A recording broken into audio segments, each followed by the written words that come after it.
Bom dia, estamos no ar com o programa Qualidade de Vida. O tema da semana é álcool e outras drogas. Novamente aqui com o Dr. Carlos, médico da família e da comunidade. É um tema importante e é o terceiro programa que a gente vai falar sobre esse tema. Dr. Carlos, seja bem-vindo novamente no programa. Obrigado, Rodolfo. Bom dia, telespectadores. Obrigado mais uma vez à TV Princesa pela oportunidade. Vamos dar sequência, Rodolfo, falando um pouquinho mais, aprofundando em alguns outros tipos de droga. A gente apresentou aquele programa sobre álcool, demos mais uma pincelada falando alguns aspectos importantes e a gente vai dar sequência hoje nesse programa, vai ser bem legal. Lembrando que as doenças adquiridas do ser humano é por maus hábitos e um deles é o álcool. O álcool, o tabaco e outras drogas, a má alimentação. Então, eu quero que vocês prestem bastante atenção nesses programas para a gente fazer algumas mudanças. De início, a gente vai passar um vídeo, falando um pouquinho de uma droga que é muito comum, principalmente entre os jovens, que chama a questão da maconha. Então, eu gostaria que vocês prestassem atenção e no bloco seguinte vamos discutir essa droga e outras também. Maconha é o nome dado a uma planta cientificamente chamada de cannabis sativa. Ela está o tempo todo em discussão porque é a droga ilícita mais usada no Brasil e no mundo. Para você ter uma ideia de como esse tema é importante, só no Brasil estima-se que 8 milhões de pessoas já experimentaram maconha. Destes, 20 a 30% passam a consumir uma vez por semana e cerca de 10% tornam-se usuários diários. Mas afinal de contas, quais são os efeitos da maconha? A maconha é geralmente fumada como um cigarro, mas também pode ser misturada com alimentos e ingerida. 5 a 10 minutos depois de fumar maconha, a pessoa passa a sentir os efeitos imediatos, que são aceleração dos batimentos cardíacos, falta de coordenação motora e de equilíbrio, boca seca, olhos avermelhados e aumento do apetite. A concentração e a memória ficam prejudicadas, assim como a noção de tempo e de espaço. A maconha pode causar tanto relaxamento, bem-estar e calma, como uma sensação de angústia, ansiedade e medo de perder o controle. Podem ocorrer ataques de pânico e também paranoia, que é uma sensação de estar sendo observado ou perseguido, e alucinações auditivas e visuais. Isso depende da pessoa, do seu estado de espírito, do ambiente em que ocorre o consumo, e também das características e concentração da droga. Entre 20% e 30% dos usuários referem sentir ansiedade ou ataques de pânico com o uso de maconha. Esses efeitos agudos geralmente duram de 2 a 3 horas, mas podem permanecer por mais tempo, dependendo da quantidade e da potência da droga. Alguns usuários chegam a ter os efeitos da intoxicação por até 12 a 24 horas.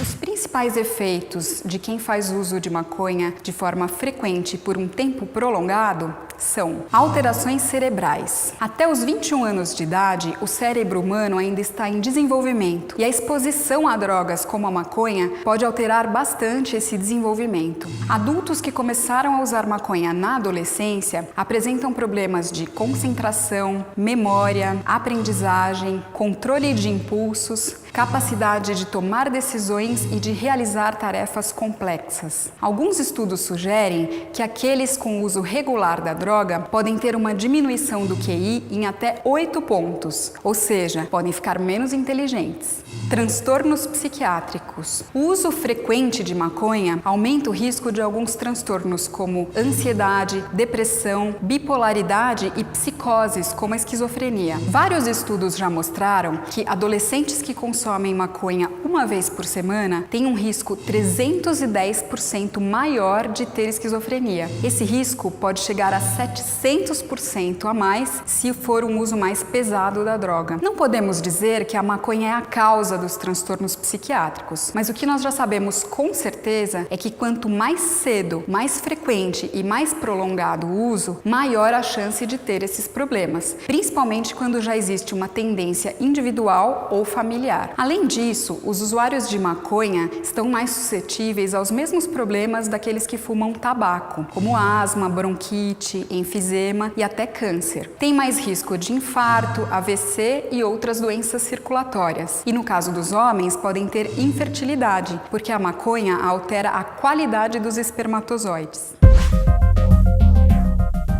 Durante algum tempo, acreditou-se que a maconha não causava dependência química, porém hoje já está comprovado que isso não é verdade. Os estudos mostram que 1 em cada 10 pessoas que usam maconha se tornam dependentes. Esse número aumenta para 1 em cada 6 se o início for na adolescência. Dos que usam diariamente, metade se torna dependente. Sabemos que existe uma dependência quando existe tolerância, ou seja, são necessárias quantidades cada vez maiores de maconha para se obter o mesmo efeito. Quando o uso da droga passa a ser prioridade em detrimento de outras atividades de lazer, trabalho, escola e atividades sociais. O funcionamento social, familiar e educacional fica prejudicado. O uso da droga continua, apesar dos problemas causados por ela. Existem tentativas frustradas de parar ou diminuir o consumo. E aparecem sintomas de abstinência quando a pessoa fica sem fumar maconha. Esses sintomas são irritabilidade, insônia, diminuição do apetite e um desejo intenso de consumir a droga, que nós chamamos de fissura. Uma grande dificuldade que enfrentamos no tratamento desses pacientes é que a grande maioria deles não aceita que tenha um problema com a maconha, não se considera um dependente e não quer parar de usar. Como as consequências do uso vão aparecendo no longo prazo e de forma lenta e gradual, fica mais difícil para o usuário identificar que a droga está lhe causando prejuízos. Além disso, muitas pessoas defendem a ideia de que maconha é uma droga leve e que não faz mal para a saúde. Porém, já vimos aqui que a maconha pode sim causar diversos problemas e que para algumas pessoas ela é muito prejudicial. Se você se identificou com algum desses sintomas ou conhece alguém que está tendo esses problemas, procure um psicólogo ou um médico psiquiatra para uma avaliação e um aconselhamento. Em alguns casos, um tratamento adequado pode ajudar muito.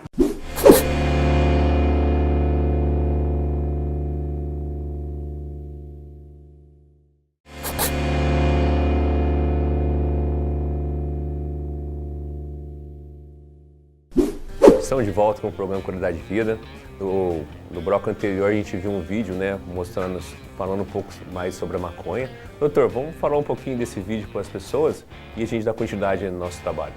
Com certeza, Rodolfo. O vídeo é bem ilustrativo e educativo em relação aos efeitos da maconha, né? Mas a gente também está aqui hoje para falar sobre outras drogas, né? Além, a gente já falou do álcool, já falamos sobre o tabaco, lembrar que são duas drogas lícitas e com uma amplitude maior no nosso país.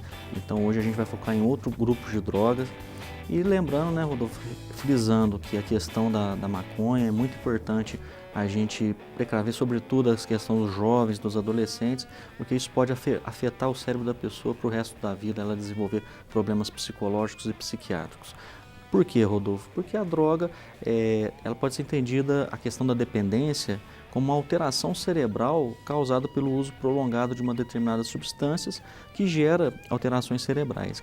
E esse uso ele depende de alguns fatores ambientais, sociais, culturais, educacionais, comportamentais e genéticos. Então, a dependência ela envolve isso, essa alteração cerebral. Então, é importante o telespectador entender isso, que aquelas substâncias que agem no cérebro, elas geram alterações no funcionamento do cérebro, geram disfunções cerebrais, podem gerar e acometendo a pessoa pelo resto da vida.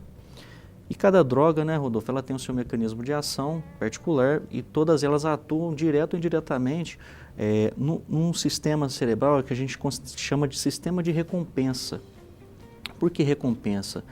A estimulação fez um estudo sobre várias drogas e viram que elas têm um ponto em comum, que ela estimula essas áreas cerebrais com liberação de substâncias como neurotransmissores, como a dopamina, que geram muito prazer, geram sensação de bem-estar, e com isso o indivíduo pode se tornar adicto, né? Ele pode querer aquela substância, usá-la direto. E ele pode usar essa substância, Rodolfo, que a gente chama da questão do reforço positivo e reforço negativo. A questão do reforço positivo é quando a gente vai buscar aquela droga pelos efeitos positivos que ela causa na gente. Bem-estar, sensação de prazer, euforia, melhora da concentração, melhora em relação à capacidade de realizar as coisas. Então isso seria o reforço positivo para o indivíduo usar. Há também a questão do reforço negativo, onde o indivíduo ele vai utilizar aquela droga para inibir sensações ruins ou situações negativas para ele. Por exemplo, as crianças, às vezes, de rua, ou outras pessoas que utilizam crack, muitas vezes é para o quê? Por causa da questão do frio, a questão da fome, a questão do frio, da fome, né? A questão todas essas questões, por quê? São sensações ruins que a pessoa quer, ou uma sensação de depressão, uma sensação que a pessoa está triste e ela quer usar aquela substância para contrabalancear aquilo. Geralmente, Rodolfo, essa procura da pessoa por esse efeito, para ela a droga ser contra esse efeito ruim que ela tem, geralmente costuma causar mais dependência. Né? E é mais difícil porque o indivíduo às vezes tem dificuldade de lidar com aquele problema na sua vida e vai buscar o recurso na droga. Então, muitas vezes, quando as pessoas procuram a droga, muitas vezes é a fuga. Fugir de uma realidade e ter a recompensa, né, através dessas produções de hormônio. E sabemos que a gente pode procurar essa liberação desses hormônios de outras formas, que a gente já falou em outros programas, né, doutor? Que a gente pode procurar uma atividade física, uma boa conversa, umas boas amizades, coisas que vão trazer prazer momentâneo, mas sem muitos danos à saúde. Doutor, antes da gente falar de outras drogas aqui, então qualquer tipo de droga vai fazer mal para o ser humano, principalmente para a sua saúde? Isso depende, né? O efeito da droga, Rodolfo, depende muito da questão das propriedades daquela droga no indivíduo, da pessoa que está usando, o ambiente, o contexto que ele usa a droga, o lugar, as expectativas que a droga representa para ele, né? E a questão biológica em si, né?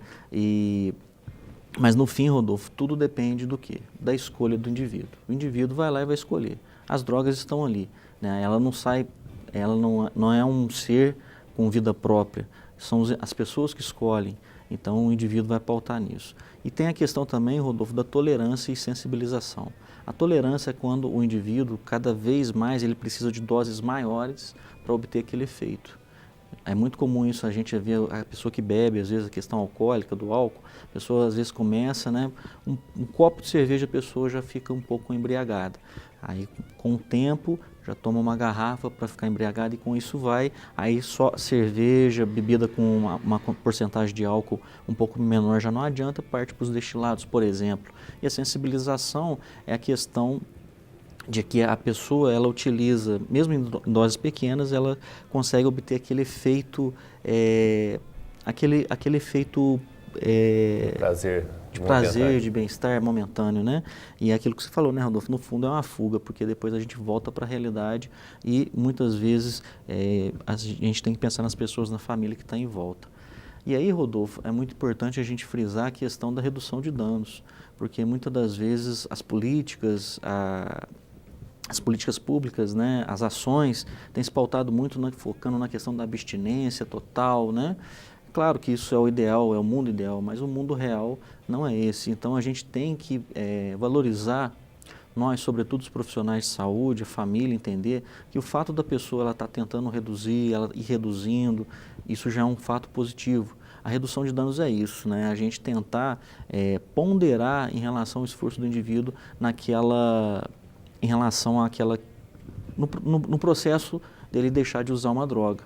Porque a gente sabe que a dependência gera também nas pessoas, quando ela tenta tirar a droga, pode gerar sintomas de abstinência, sintomas graves, né, sintomas graves. Por isso que a gente sempre fala, Rodolfo, para as pessoas procurarem auxílio, procurarem ajuda. A gente tem o CAPS-AD aqui em Varginha, a gente tem as equipes de saúde da família, né? A gente tem também as outras instituições que podem contribuir para esse processo, os alcoólicos anônimos, os narcóticos anônimos.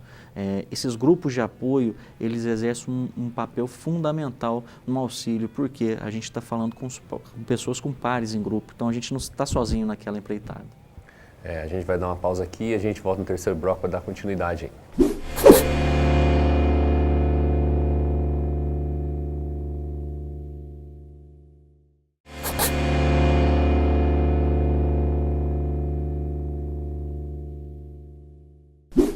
Estamos de volta com o programa Qualidade de Vida. Doutor, de imediato quero fazer uma pergunta. As drogas que são liberadas têm a faixa etária que é após dos 18 anos. Então, as pessoas abaixo dessa idade, ela tem risco de usar qualquer tipo de droga. correto ou não? Criança ou adolescente? Rodolfo, os estudos mostram que as pessoas começam a consumir álcool por volta de 12 anos e meio de idade. Geralmente, o primeiro cigarro, a pessoa costuma fumar cigarro na adolescência. Então, apesar de a questão legal ser preconizada 18 anos, na prática não é isso que acontece. E a gente tem que lembrar da predisposição genética, Rodolfo. O fato da pessoa ter um pai, ter um familiar, um tio, um avô de primeiro grau que usa aquela droga ou é dependente daquela droga, torna ela mais predisposta, né, com maior chance de se tornar dependente. Então, a criança e adolescente procurar outras formas de ter prazer, né? Focar nos estudos e no esporte também seria uma boa aliada. E é uma fase, Rodolfo, de formação cerebral. Os neurônios estão se multiplicando, a plasticidade cerebral. Então, o uso nessa faixa etária costuma causar muitos danos. Então, fica aí o alerta a todos, né? O tempo nosso é curto aqui, a gente vai entrar no vídeo e alguns temas a gente vai ter que deixar em outro momento. Então, vamos passar um vídeo para vocês aí e a gente volta para fechar esse programa. O primeiro passo é ter consciência e aceitar que a mudança é possível, que a pessoa pode mudar e querer mudar. Acho que isso é essencial. E como todo hábito ruim, ele pode ser modificado. Ainda nesse sentido, a gente tem que levar em consideração que esse hábito ruim, ele não foi criado com intenções negativas. A pessoa sempre tem uma intenção positiva falsa por trás desse vício. Ou seja, ela nunca pratica aquele ato vicioso negativo pensando em fazer mal a si próprio. Então essas são intenções positivas falsas, porque após praticar esse ato vicioso ruim, a pessoa começa a se julgar pela própria consciência. Vai desmotivá-la a ter qualquer ação contrária a esse ato ruim que ela acabou de cometer. Eu defini os 5 passos que se consolidam em uma estratégia para a pessoa deixar um vício, qualquer que seja. O primeiro passo é que a pessoa se conscientize, aceite essa situação e liste todos os malefícios que esse vício traz para a vida dela, todos os pontos ruins desse vício. O segundo passo é que essa pessoa liste todos os motivos que a fazem deixar esse vício, todos os motivos que vão fazer com que ela mude sua vida. E além disso, listar todos os benefícios que serão conquistados após a extinção dessa prática viciosa. Com relação a esses motivos, é muito importante ter a consciência que tem que ser motivos próprios. Um exemplo disso é o pai, por exemplo, que ao listar o motivo lista vou deixar de fumar, por exemplo, porque o meu filho pediu. Isso não é o motivo próprio. O motivo próprio na mesma situação seria: eu quero deixar de fumar para que eu seja um exemplo positivo para o meu filho e tenha uma boa convivência com a minha família. A partir desse momento é um motivo próprio, um motivo real, né? Ainda com relação a essas listas, é importante que essas listas estejam em locais visíveis, de fácil acesso, que a pessoa tenha contato com esses malefícios listados, com esses motivos e com os benefícios que serão conquistados sempre que quiser ou até mesmo quando não queira, em locais estratégicos. O terceiro passo é identificar quais são os gatilhos que desencadeiam a prática viciosa, quais são as sensações, emoções ou até pessoas e locais que desencadeiam a prática desse vício. Isso vai trazer consciência à emoção, vai trazer razão ao momento da prática viciosa. O quarto passo para que a pessoa deixe de praticar esse vício é definir também qual que vai ser o hábito substituto, porque ele tem que substituir o hábito ruim por outro positivo, seja estudar no momento, praticar esportes ou até mesmo simplesmente se agradecer, se parabenizar por não ter praticado aquela conduta negativa. O quinto passo, e elementar, é planejar e executar esse planejamento. Neste momento é importante realçar 2 perfis de comportamentos diferentes. Um deles é da pessoa que é mais radical, aquela pessoa que faz as coisas de uma hora para outra, que quer simplesmente falar: a partir de tal dia não irei mais cometer esse tipo de atitudes. Essa pessoa realmente pode e vai conseguir, mas se e somente se ela tiver um motivo muito maior e muito mais valioso do que a recompensa que ela tem por aquela prática da conduta viciosa ou que ela acha que tem. Como nós já vimos, é uma motivação positiva falsa. Caso contrário, em momentos de adversidade, a tendência é que essa pessoa radical ela volte a praticar os atos, porque ela não modificou o seu sentimento, ela simplesmente está contendo. Não tem um motivo plausível, e quando se contém, esse sentimento volta ainda com mais força. Estamos de volta para o programa Qualidade de Vida. O vídeo mostra um coach, né, dando algumas dicas para as pessoas que quer parar, entendeu, de usar algum tipo de droga. O doutor já falou que tem as unidades aí e outras entidades que podem estar ajudando vocês. Doutor, vamos fazer um bate-papo rápido aqui. Outras drogas a gente acabou não tendo tempo para falar. Vamos falar dela rapidinho aí. Bora lá? Falando de maneira muito rápida e muito simplificada, Rodolfo, depois a gente sabe que eles têm acesso à internet, né? A gente não lembrou a questão da cocaína, de anfetamina, os riscos que podem ocasionar, como infarto, derrame, infarto do miocárdio, derrame, maior risco de arritmias, né, Rodolfo? A gente não falou também dos riscos dos tranquilizantes, os benzodiazepínicos, né, os clonazepam, diazepam, onde a pessoa com o uso ela pode ter problemas de memória, sonolência, confusão mental, Rodolfo, dificuldade de concentração, queda em idosos, a gente tem que tomar muito cuidado com isso, depressão, ansiedade. Então, esses medicamentos a gente tem que tomar muito cuidado. A questão dos anabolizantes, Rodolfo, a questão da acne, que eles podem ocasionar, retenção de líquido, edema, eles podem ocasionar pressão arterial, tumores no fígado,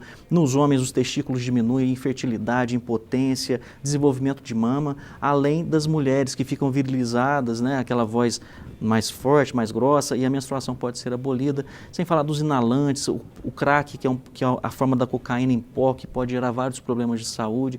Então, Rodolfo, se a pessoa se interessar, existem cartilhas do Ministério da Saúde, no site do Ministério da Saúde ele pode obter essas informações. Pessoal, é um assunto polêmico, né? Procurar mais informações aí para vocês se orientar, para fazer mudanças, procurar viver de outras formas, porque a gente sabe que é um problema de saúde pública. Novamente, obrigado, doutor, pela participação. Eu que agradeço. Vamos estar aí em outros programas aí. Exatamente. E tamo junto, pessoal. Aguardando vocês no próximo programa.